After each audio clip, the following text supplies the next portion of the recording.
दोस्तों स्वागत है आपका आज की बेहद बड़ी और महत्वपूर्ण खबरों में। जी हां दोस्तों, राशन की पूर्ति ना होने पर केंद्र सरकार से नाराज है राज्य सरकार और साथ में ही परिवहन निगम की हो गई है पूरी तैयारी बसों को चलाने की, केवल इंतजार है आदेश का। यहीं पर मंत्रिमंडल की हुई है बैठक और लॉकडाउन खोलने पर फैसला लिया है। साथ में ही राज्य में कारोबारियों को मिली है राहत। खबरों में और भी है महत्वपूर्ण जानकारी, कोई भी जानकारी आपसे छूटनी नहीं चाहिए, इसलिए वीडियो को अंत तक जरूर देखें।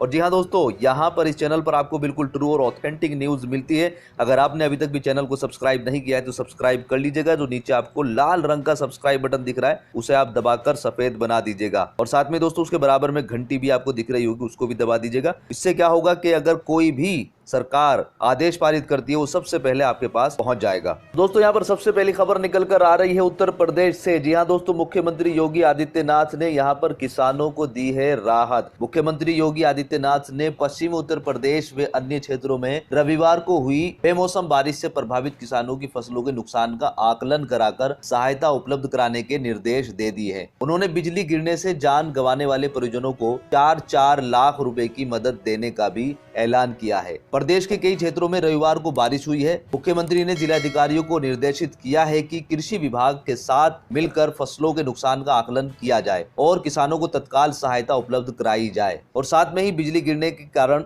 जनहानि की घटनाओं के बारे में पीड़ितों को आर्थिक सहायता उपलब्ध कराने के भी तत्काल निर्देश दिए गए हैं। यहीं पर दोस्तों, कोरोना संक्रमण की तेजी से प्रसार को रोकने के लिए लागू किए गए लॉकडाउन को 1 महीना पूरा हो गया है। ये समय आम जनता के लिए तो संयम का था ही, सरकार के लिए भी बहुत कठिन था, ये योगी आदित्यनाथ जी कह रहे हैं। प्रदेश की योगी सरकार ने इस दौरान संक्रमण के विस्तार को काफी हद तक रोका जरूर है, पर चुनौती अभी भी बरकरार है। हालांकि अर्थव्यवस्था की नाजुक स्थिति को देखते हुए प्रदेश सरकार ने औद्योगिक इकाइयों के संचालन को शर्तों के साथ प्रारंभ करने की अनुमति दे दी है। वहीं चौकन्ना रहने के भी आदेश दिए गए हैं।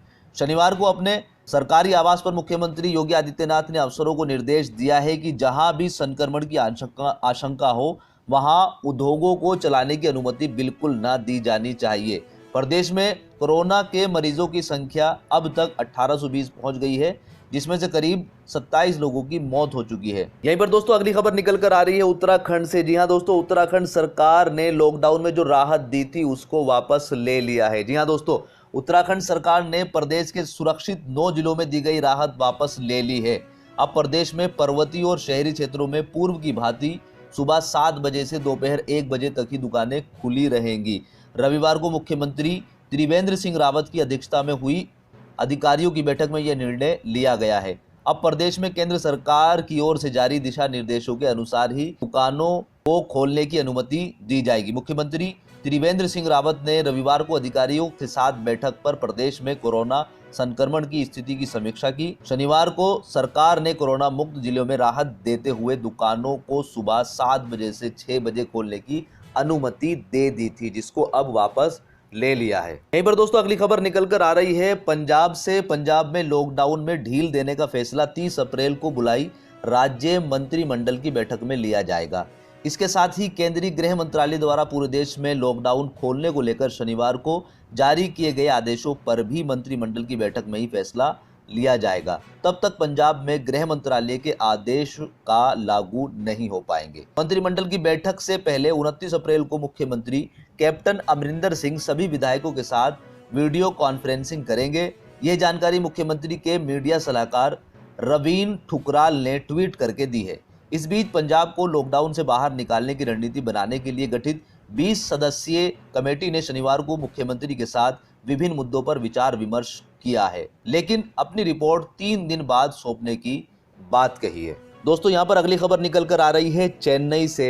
यहाँ पर बढ़ते लॉकडाउन के बाद जब भूख की पीड़ा बढ़ी तो कन्याकुमारी के 4 युवकों का सफर कर्नाटक के बेलगाम से शुरू हो गया। ये 1180 किलोमीटर का सफर है जिन्होंने कर्नाटक से शुरू किया और उनको जाना है कन्याकुमारी।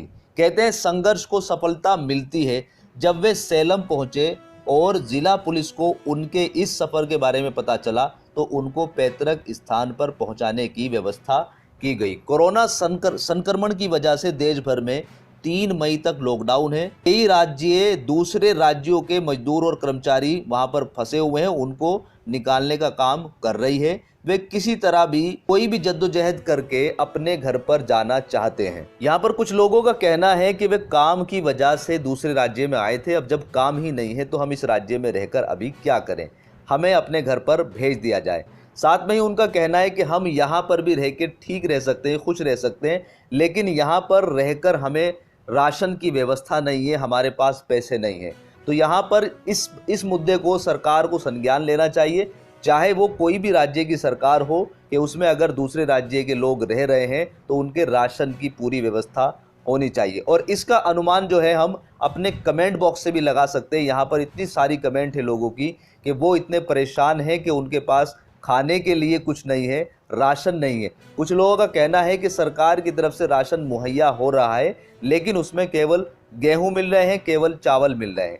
अब इससे हम खाना किस तरीके से बनाया जाए, तो ये भी एक संज्ञान का मुद्दा है। सरकार को इस पर भी ध्यान देना चाहिए, चाहे वो किसी भी राज्य की सरकार हो, उसको एक बार इसकी जांच जरूर करानी चाहिए। यहीं पर दोस्तों अगली खबर निकल कर आ रही है हिमाचल प्रदेश से। हिमाचल प्रदेश में परिवहन सेवाएं शुरू करने के लिए निगम ने अपनी पूरी तैयारी कर ली है। परिवहन मंत्री गोविंद ठाकुर ने निगम प्रबंधक को निर्देश दिया है कि वह चालकों और परिचालकों के साथ बराबर संपर्क बनाए रहें, ताकि लॉकडाउन बहाल होने की स्थिति में बसों की आवाजाही शुरू हो सके।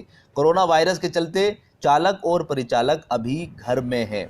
मुख्यमंत्री जयराम ठाकुर स्वयं ये सारी व्यवस्था देख रहे हैं। हिमाचल में जैसे जैसे कोरोना पॉजिटिव नेगेटिव हो रहे हैं, उसी को देखते हुए धीरे धीरे सुविधाएं बहाल की जा रही है। परिवहन निगम का मानना है कि एक बारी में सेवाएं बहाल नहीं की जा सकती है। परिवहन निगम के डिपो के से क्षेत्रों के 2 से 3 बस चलाई जा सकती है। आरटीओ को मास्क और सैनिटाइजर भेज दिए गए हैं। सरकारी और प्राइवेट 6600 बसें चलाने की पूरी तैयारी हो गई है। बस अब केवल आदेश का इंतजार है। दोस्तों यहाँ पर अगली खबर निकल कर आ रही है महाराष्ट्र से। यहाँ पर महाराष्ट्र के मुख्यमंत्री उद्धव ठाकरे का आरोप है कि उनको केंद्र सरकार से कोई मदद नहीं मिल रही है। उद्धव ठाकरे जी का यहाँ पर केंद्र सरकार से मांग थी कि वो अनाज और दाल की पूर्ति करे, क्योंकि हमारे पास चावल की पूर्ति है और हम इनको डिस्ट्रीब्यूट करना यहाँ पर शुरू कर देंगे। लेकिन यहाँ पर केंद्र सरकार की तरफ से अभी तक भी कोई जवाब नहीं आया है, जिसको लेकर ठाकरे नाराज हैं।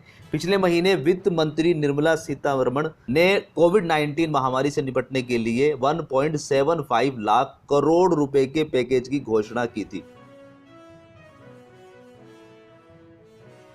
और कहा था कि 5 किलो अनाज और 1 किलो दाल 3 महीने तक मुफ्त दी जाएगी। निर्मला सीतारमण ने यह भी कहा था कि देश में किसी भी व्यक्ति को भूखा नहीं रहने देंगे। वित्त मंत्री की बातों की तरफ इशारा करते हुए उद्धव ठाकरे जी ने कहा है कि हमारे पास अभी तक अनाज की पूर्ति नहीं हुई है। इसके साथ ही ठाकरे ने केंद्रीय मंत्री नितिन गडकरी की तारीफ भी की। उन्होंने कहा कि मैं गडकरी जी का धन्यवाद देना चाहूँगा। उन्होंने कहा था कि चुनाव आते जाते रहते हैं, कभी लोग सत्ता में रहते हैं तो कभी बाहर चले जाते हैं, लेकिन अगर हम लोगों को खोते हैं तो वे कभी वापस नहीं आते। इसलिए हमें राजनीति नहीं करनी चाहिए। इसलिए मैं गडकरी जी का धन्यवाद देना चाहूँगा। महाराष्ट्र के मुख्यमंत्री ने कहा है कि हमारा और केंद्र का रिश्ता बहुत अच्छा है, लेकिन कुछ लोग अभी भी राजनीति कर रहे हैं। यहीं पर दोस्तों अगली खबर निकल कर आ रही है दिल्ली से। दिल्ली के मुख्यमंत्री अरविंद केजरीवाल ने वीडियो कॉन्फ्रेंस के जरिए दिल्ली वासियों को संबोधित किया। कोरोना वायरस पर चर्चा करते हुए उन्होंने कहा कि पिछले रविवार को हमने लॉकडाउन जारी रखने पर चर्चा की थी। इसमें किसी तरह की रियायत नहीं दिए जाने का फैसला लिया गया था। मुख्यमंत्री ने कहा कि आज दिल्ली सरकार ने फैसला लिया है कि केंद्र सरकार द्वारा जारी किए गए दिशा निर्देशों के अनुसार दिल्ली में भी जरूरत दुकानों को खोलने की अनुमति दी जाए। मोहल्लों में या सोसाइटी में दुकानें खुल सकती हैं, लेकिन यह छूट कंटेनमेंट जोन की दुकानों में लागू नहीं होगी। फिलहाल कोई भी मार्केट या मॉल नहीं खुलेंगे। तो दोस्तों यह थी आज की कुछ मुख्य खबरें। उम्मीद करता हूं कि आपको वीडियो पसंद आई होगी। वीडियो पसंद आई तो लाइक कीजिएगा, दोस्तों के साथ शेयर कीजिएगा और अभी तक भी अगर चैनल को सब्सक्राइब नहीं किया है तो उसको सब्सक्राइब कर लीजिएगा। और इसी के साथ में अपना ख्याल रखिएगा, सोशल डिस्टेंसिंग रखिएगा और साथ में ही अपने आसपास जो गरीब लोग हैं उनका भी ख्याल रखिएगा। God bless you. Thanks for watching.